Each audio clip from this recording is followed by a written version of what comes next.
by hoarding, there will be an inherent shortage of coins with which to pay off the aggregate debt.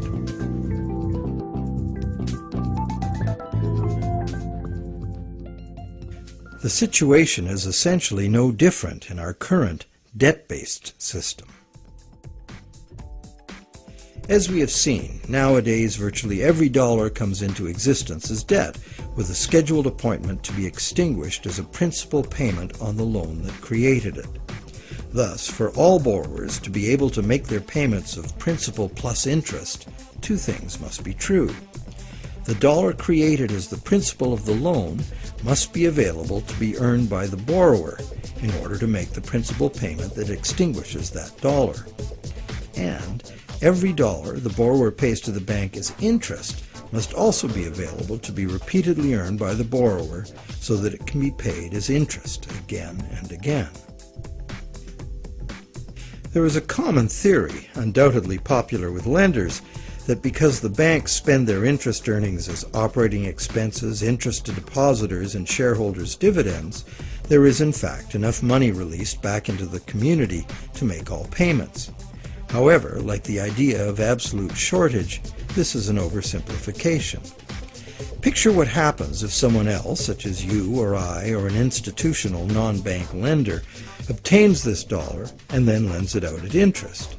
Well, now that same dollar is simultaneously owed to two lenders and has two simultaneous interest charges attached to it.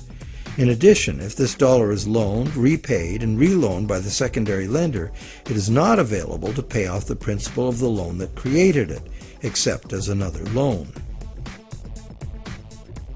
So, can we borrow from Peter to pay Paul and borrow from Paul to pay Peter? This gets interesting. We can. However, each time money is borrowed, there's an interest charge added that also must be paid. If all added interest charges can be earned, all payments can be made. On this basis, many economists and defenders of the current system claim there can never be a shortage of money and all payments can be made. But this seems to be a false assurance.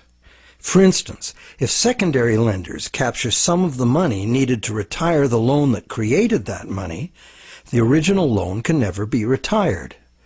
The deficiency will have to be borrowed over and over forever, each time at interest.